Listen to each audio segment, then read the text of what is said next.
Boa tarde, gravação, agora sim. Vou começar, Salmo. Enfim, gente, como eu estava dizendo, a gente vai hoje tratar do assunto final da prova, que é a unidade sobre o processo. Eu não me lembro exatamente agora o número da unidade, mas é a última. E, gente, processo é um assunto muito tranquilo, tá? Assim, comparado principalmente à jurisdição, competência e a ação, principalmente, esse conteúdo, ele é bem tranquilo. Inclusive, eu adoro esse slide, é o meu slide do ano passado, acho uma gracinha. Ele é tranquilo porque ele é bem mais decoreba do que as outras, sabe? Assim, tudo bem que essa cadeira ela é bem decoreba no geral, só que esse assunto especificamente, ele é mais conceitual, entende? Do que prático, eu diria. Por mais que o nome seja processo, né? Se a gente acha que é mais que trata um pouco mais da prática, mas eu realmente acho que ele é mais decoreba nesse ponto. Então fiquem tranquilos, é um conteúdo de boas, tá bom? Vamos começar então com alguns conceitos. Como eu disse, é um assunto bem mais conceitual do que prático, então nada melhor do que começar por alguns conceitos. A gente tem aqui 4 conceitos bem importantes para o estudo do processo, a começar pelo conceito de processo, né? Como a gente também já tinha visto no começo da disciplina, naquela apresentação mais também conceitual, a gente viu que o processo, ele é, como eu coloquei aqui, o conjunto de atos realizados pelo juiz, pelo ator, pelo réu, com o objetivo de garantir que o Poder Judiciário resolva os conflitos de maneira organizada e conforme a legislação vigente. É estruturado em etapas sequenciais e deve seguir regras específicas para que seja válido e conduza uma decisão final justa e adequada. Em português agora, que eu coloquei aqui um conceito mais, né, técnico, caso vocês precisem usar algum dia, mas vamos ser sinceros, o que é o processo, gente? O processo, como também já utilizei essa analogia uma vez, é o rio, é o curso do rio. Vocês lembram que eu falei que é parecido como se fosse um rio que tem várias etapas, que ele começa de um lugar e termina em outro, e que ao curso desse rio tem vários objetos, né, que podem estar lá no meio. Os objetos a gente vai ver daqui a pouco. Nessa analogia, nessa metáfora que eu estou trazendo, é o procedimento, vocês vão ver já já. Mas o processo em si, ele é essa soma de atos, certo? Essa soma de atos realizados não só pelo juiz, como a gente também já viu, mas por todos os sujeitos do processo, que podem ser o autor, o réu, o próprio juiz, os sujeitos no geral. A gente também, né, lembrando aqui rapidamente a diferença entre partes do processo e sujeitos do processo, que as partes são o juiz, autor e o réu, e os sujeitos são todos os envolvidos naquele processo. E aí, gente, a gente tem, junto com o conceito de processo, o conceito de pressupostos processuais. O que é isso, né? São os requisitos essenciais que o processo deve atender para ser considerado válido e poder seguir adiante. A gente tem pressupostos objetivos, subjetivos, que a gente vai ver também mais na frente. Aqueles objetivos são os que estão expressos em lei, que estão escritos dizendo assim, não, tem que ser assim, assim, assado. Os objetivos são aqueles que não estão escritos, mas são subtendidos. Eles asseguram que o processo esteja devidamente estruturado, respeitando tanto as exigências formais. Eita, que minha dicção hoje tá triste, viu? Pelo amor de Deus. Respeitando tanto as exigências formais quanto os critérios de competência, prevenindo nulidades. Ou seja, erros que poderiam comprometer a validade do processo ou do procedimento, né? Coloquei aqui. Certinho? Então, a gente tem os pressupostos processuais. O conceito deles, no geral, é justamente que eles são os requisitos de validade daquele processo. Aquele processo está apto a continuar se os pressupostos estiverem sendo respeitados, certo? Logo em seguida, a gente tem um conceito de procedimento, como eu trouxe antes a analogia do rio para representar o processo. Aqui a gente tem um procedimento que é o conjunto de atos que devem ser realizados no curso do processo, obedecendo uma ordem específica, certo? Então, no curso desse processo, a gente tem vários elementos que devem ser respeitados de uma forma, ai, me perdi, fui coçar meu olho, me perdi. São vários atos que devem ser respeitados para que justamente, tanto que os pressupostos sejam respeitados, para que o processo seja... Ai, me perdi, gente, total, calma, deixa eu voltar. Vou explicar de novo o que é o procedimento. Enfim, aqui no procedimento, a gente tem que ele é o conjunto desses atos no curso processual, certo? Tanto o processo como o procedimento, eles têm conceitos muito parecidos, tá bom? Só que o procedimento em si, ele é como deve ser feito. Eu gosto de dizer assim também, né, eu tenho essa metáfora. O processo, ele é o que deve ser feito e o procedimento é como deve ser feito, certo? O processo, ele tendo aquela soma de atos que existem e devem ser respeitados, e o procedimento é como esses atos vão acontecer e vão, atuar dentro daquele processo, certinho?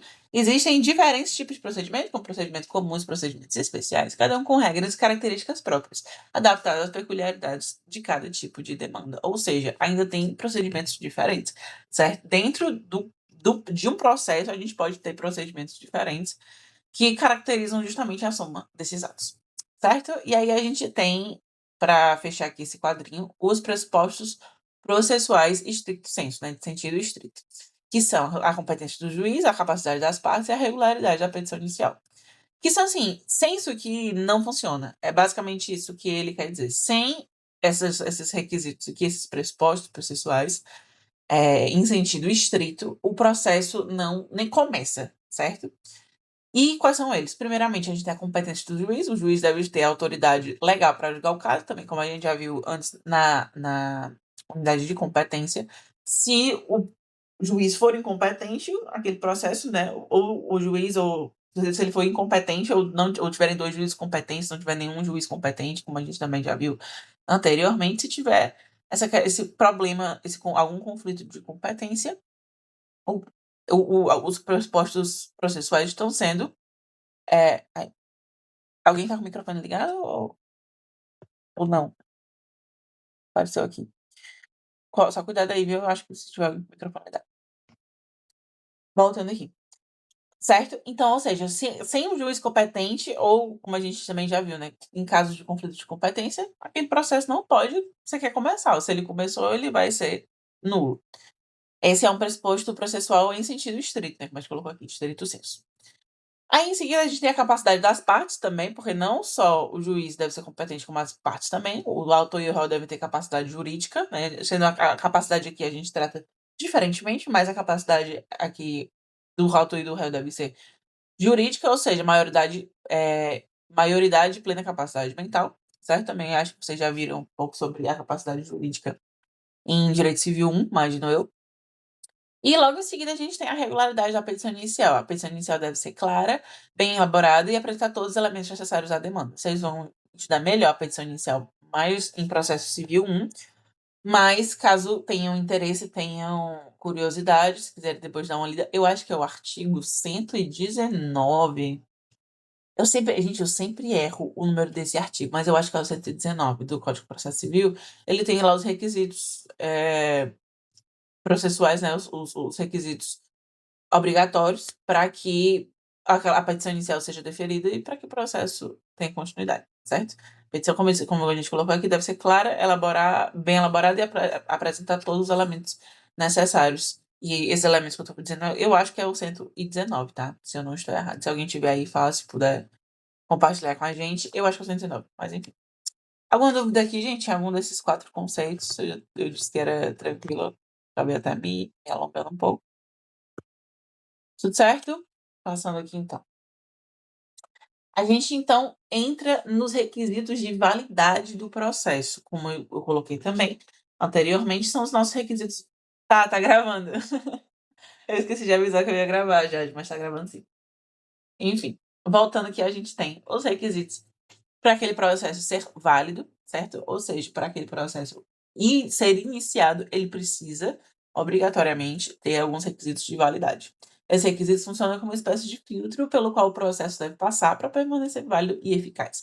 Asseguram que o processo esteja em conformidade com todos os aspectos legais e técnicos necessários para regular o seu andamento, certo?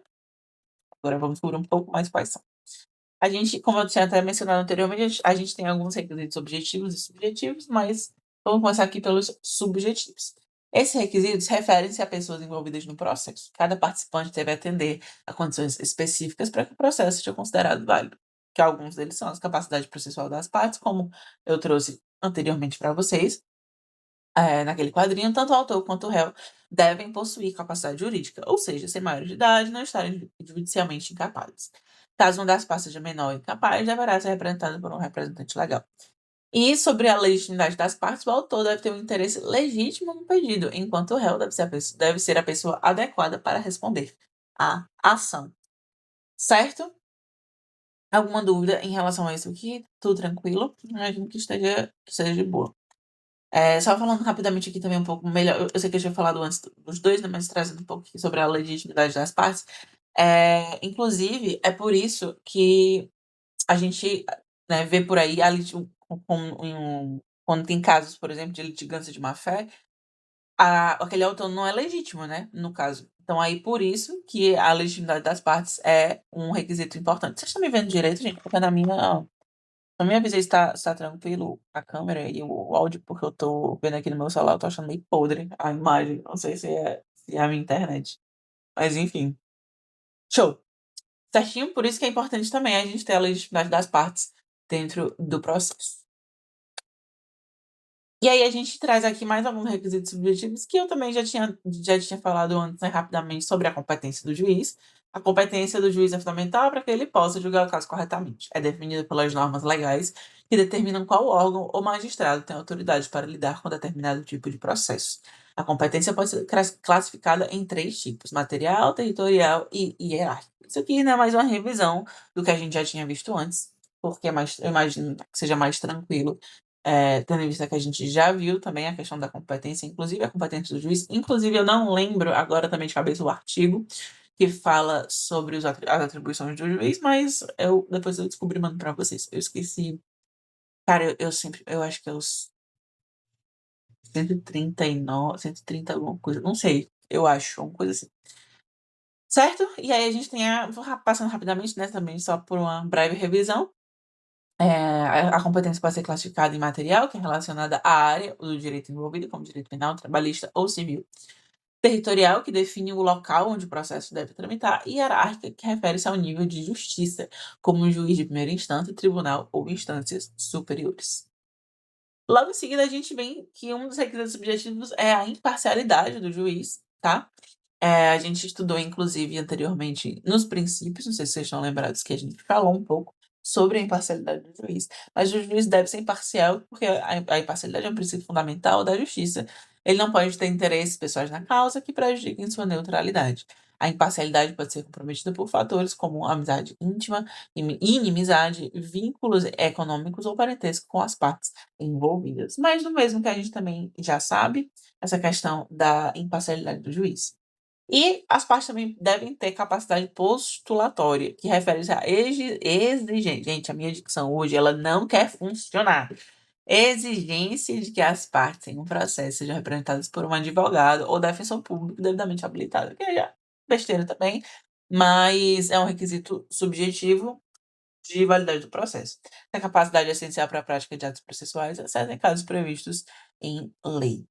Ok, então aqui a gente tem que a capacidade postulatória é você ter obrigatoriamente que ser representado por um advogado, porque também, né, imagina a loucura que seria se um cidadão tá lá passeando, né, não estudou, não fez nada, fala: "Não, não tenho dinheiro para advogado, não quero perder tempo com isso e vou me defender aqui nesse processo". Aí é loucura, né, também, assim, o judiciário não só, assim, tem como eu posso explicar? Não só essa questão da capacidade postulatória é importante para as pessoas que podem ser lesadas com isso, mas também para o judiciário, né, porque imagina que saco que seria ter que julgar um monte de processo, assim, que tá tudo errado, que a parte não vai saber se defender direito, porque não tá sendo representado por um advogado, por um defensor e afins.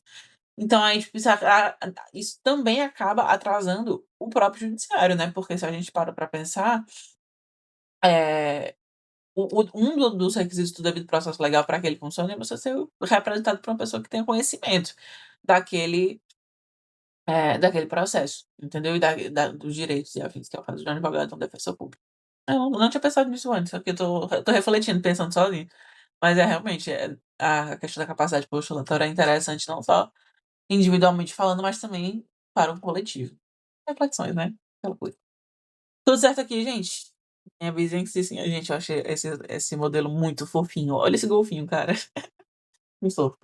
Enfim, e aí a gente tem, logo em seguida, falar um pouco sobre os requisitos objetivos, né, a gente tratou sobre os subjetivos, agora a gente vai falar um pouco sobre os requisitos objetivos. Alguma dúvida em relação a isso? Se precisar, mandem aqui, certo?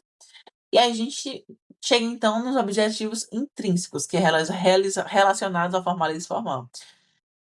Esses pressupostos visam garantir que o processo siga regras formais estabelecidas pela lei. Entre os principais destacam-se a petição inicial, a questão da petição inicial, né, novamente, deve ser elaborada corretamente, contendo todas as informações exigidas pelo Código de Processo Civil, como o pedido e a causa de pedido, e não só isso, né, e identificação das partes, o valor envolvido e afins. Então, a gente tem que, no processo, ter a petição inicial conforme está estabelecido em lei. Inclusive, eh, eu me lembro uma vez no estágio que, assim, né, eu não sei se você sabe, mas eu trabalho com mais o administrativo, não necessariamente o judiciário. Mas, às vezes, eu faço alguns estudos ali, algumas petições e afins pra área da massas falidas e recuperação judicial do tributário, especificamente falando. E aí, por que que eu tô falando isso? Porque uma vez a gente teve uma execução fiscal lá no escritório de um cliente, né, contra um cliente, que o processo ele foi, eu não lembro se ele chegou a ser, eu acho que ele chegou a execução foi, extinta, porque na petição inicial da fazenda, eu acho que era fazenda estadual, era municipal, uma coisa assim, enfim, porque a fazenda não anexou as, certidões de dívida ativa, as CDAs, né, ao processo. E aí não, e ela não anexou por uma desculpa muito idiota, né, cá pra nós, porque a fazenda pegou e falou: "Não, porque são 25 CDAs e eu não tenho como anexar o PJE não aceita que eu anexe isso". Enfim, tipo, foi a maior idiotice, sabe.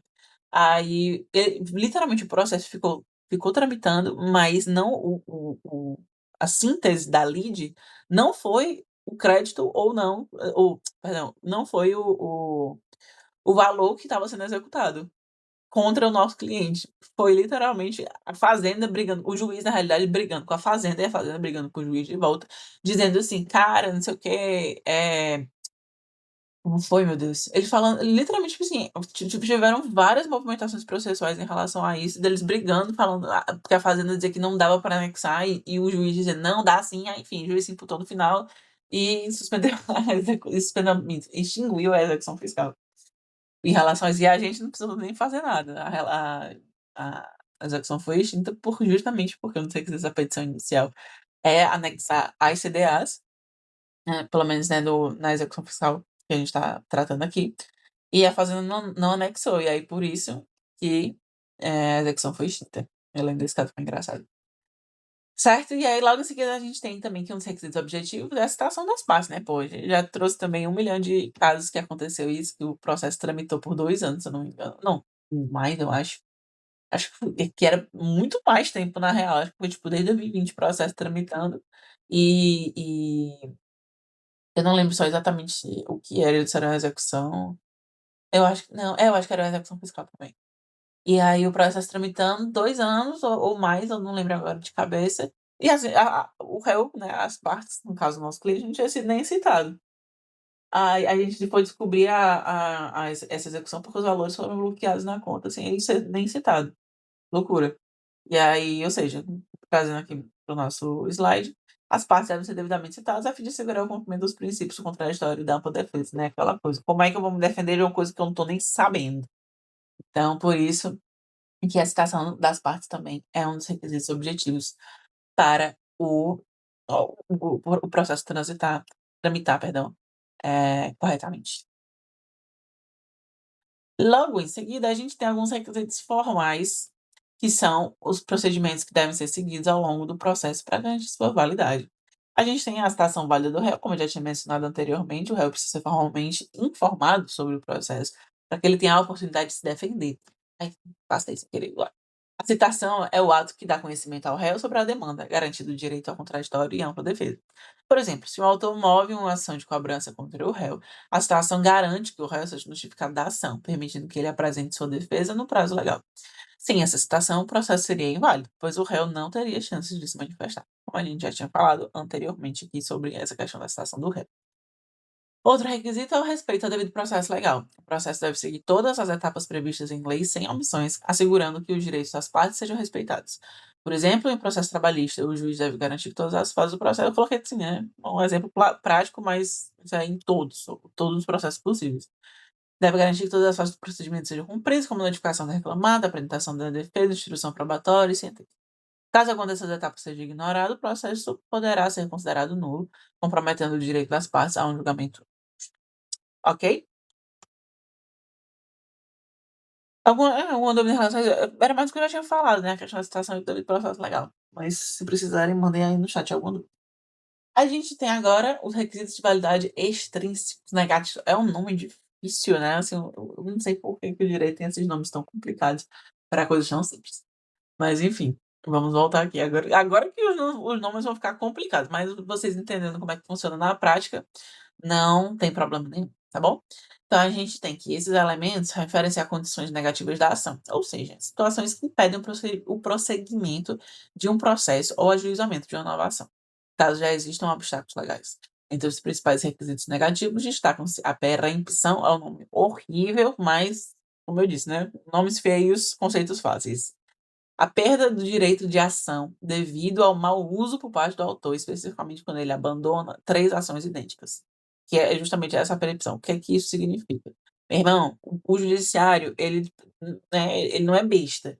Se tem, se você tem um réu, ou réu não, perdão, se tem um autor que ele olha para o judiciário e tira onda, né, com a cara do judiciário, porque se você ajuiza uma ação com as mesmas partes, mesma causa de pedir e mesmo pedido, você ajuiza essa ação tipo, várias vezes e você abandona a ação ou, né, ou entende ser uma litigância de má-fé e afins, o judiciário olhou para essa situação e falou: "Cara, eu não sou palhaço, né, então se o cara tá abandonando essas ações aqui, não tá fazendo absolutamente nada, ele perde o direito de ação em relação àquilo ali, entendeu? Aqueles processos eles vão perder literalmente a o ele não é nem que prescreve, né, nem decai, não é nem essa a questão, é literalmente perder o direito da ação, isso é muita loucura, né, porque, tipo, a ação ela é uma garantia constitucional, o direito de ação ele é uma garantia constitucional,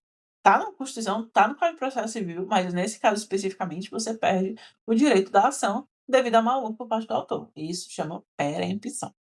Por exemplo, eu coloquei aqui, eh, se um autor entra com uma ação contra uma empresa sem justificativa, abandona 2 ações subsequentes sobre o mesmo assunto, ele perderá o direito de ajuizar uma nova ação sobre o mesmo tema devido à perempção. Sinceramente, não sei como é que isso funciona na prática, porque eu nunca vi isso acontecendo, tá, assim, realmente nunca vi isso acontecendo nos meus an no meu ano aí agora, né, que eu completei 1 ano de estágio, não vi isso acontecendo ainda. Se acontecer, eu conto pra vocês correndo, porque realmente é loucura. Isso aqui eu acho muito massa. Logo em seguida, a gente tem o que é a litispendência, perdão. Esse, novamente, mais um nome feio, estranho para uma coisa fácil. Situações que 2 ou mais ações idênticas, lembre-se, idêntico significa mesma parte, mesma causa de pedir e mesmo pedido, estão em andamento simultaneamente em juízos diferentes. Sim, né, se tem 2 processos idênticos tramitando em juízos diferentes, um na comarca de Fortaleza e um na comarca de Calcaia. Aí a gente tem 2 processos literalmente idênticos, o mesmo réu, mesmo autor, mesmo causa de pedir, mesmo tudo, né, causa de pedir, pedido e afins, em comarcas diferentes, aí nesse caso ocorre a litispendência dos processos. Por exemplo, se uma pessoa entra com 2 ações idênticas em diferentes varas do judiciário, ambas buscando a mesma decisão, isso configura litispendência, o que pode levar à extinção de uma das ações para evitar decisões contraditórias, porque também imagina a loucura, né, se tem 2 processos tramitando em 2 juízos diferentes, aí um é deferido e o outro é indeferido, imagina. E aí, tipo, isso pode justamente causar isso é considerado litispendência e pode levar à extinção de uma dessas ações. Certo? Tudo tranquilo aqui em relação à litispendência e à perempção? Isso no caso a mesma pessoa ter ajuizado a mesma coisa, só em cantos diferentes. Justamente, como eu disse, tem que ser idêntico, tem que ser assim, literalmente cara de um focinho do outro. Copia e cola. O cara copiou e colou. Sim, né, eu tô exagerando pra vocês entenderem, não precisa ser igual, mas sendo idêntico, que são mesmas partes, mesma causa de pedido, mesmo pedido, já é considerado a litisperícia. Certo? Mais alguma dúvida? Tranquilo? Passando aqui então, galera. Vamos lá. Tá terminando. Aí a gente tem aqueles validade. Perdão, continuando aqui com os requisitos de validade extrínseco negativo. É um nome, né, gente? Pra que esse nome? Não sei pra quê. A gente tem a coisa julgada, que é a imutabilidade de uma decisão judicial não pode ser mais alterada porque não cabe mais recurso. Ou seja, como é aquela expressão, gente, que eu tinha escutado esses dias na rede social? Eu me esqueci. Tira o dado, bugio deitado. É uma coisa assim, parece que é comum essa expressão no sul, não sei, mas eu achei muito engraçado. Mas é justamente isso, não tem discussão mais, entendeu? Coisa julgada que quando bate o martelo, entendeu? Botou um prego ali naquele caixão e acabou, tá julgado e é imutável, certo? A imutabilidade da coisa julgada. Por exemplo, se o sentença foi proferida em última instância e todas as possibilidades de recurso foram esgotadas, essa decisão se torna coisa julgada, ou seja, é definitiva e não pode ser reexaminada, mesmo que uma das partes não concorde com o resultado. Ok? Logo em seguida, a gente tem a Convenção de Arbitragem, que é um acordo entre as partes para resolver disputas para o âmbito judicial, como a gente também sabe, essa novidade legislativa do CPC de 2015. É engraçado que eu falo novidade, né, sendo que o CPC tem 10 anos, mas pra mim, eu sempre vou falar novidade legislativa, porque eu acho realmente inovador. Cadê? Onde é que estava? Por meio de um árbitro ou tribunal arbitral que terá a responsabilidade de decidir o litígio de forma vinculada e definitiva. Como nós também bem sabemos, nosso querido e amado Sejusc faz a comissão de arbitragem, certo? E em todos os processos do âmbito que podem, né, que cabem esse tipo de conciliação, de mediação e arbitragem, eles devem passar por isso, porque é um requisito de validade também. Ui, ai, meu Deus, ai, droga, bati sem querer. Enfim, certo? Aí a gente tem aqui cadê meu exemplo? Ah, tá. É o exemplo aqui que eu coloquei para vocês. Imagine que duas empresas, A e B, firmem um contrato de fornecimento de produtos. No contrato, elas estabelecem que uma cláusula de arbitragem determinando que, em caso de qualquer disputa sobre o cumprimento das obrigações, a questão será resolvida por um árbitro e não pelo Poder Judiciário. Caso haja um desacordo sobre o prazo de entrega ou a qualidade dos produtos, em vez de recorrer a um tribunal comum, as empresas recorreriam à arbitragem, para que um árbitro especializado decidisse o caso com base nas normas previamente acordadas. Certinho? Esses requisitos são mais de boa, né? Como eu disse pra vocês. Show. Passando aqui, então. A gente tem alguns requisitos de validade extrínsecos positivos. Não, gente, eu realmente não sei por que tem esses dois nomes, tá? Nunca tinha parado pra pensar que é extrínseco negativo e extrínseco positivo. Depois eu acho que eu vou procurar na doutrina e trago pra vocês o motivo. Os requisitos de validade extrínsecos positivos são condições que devem ser atendidas para que uma ação seja válida e possa ser processada adequadamente. Eles se referem a valores externos ao conteúdo da demanda e garantem que o processo tenha condições para prosseguir. Entre eles, destaca-se o interesse de agir. O que é o interesse de agir, gente? Como a gente também já viu anteriormente, não só o interesse de agir ele é um direito, mas ele também é um dever, né? Para aquele processo ter realmente validade e ser levado a sério no judiciário, eu gosto também de usar essa expressão, é preciso que exista um interesse de agir naquele processo, certo?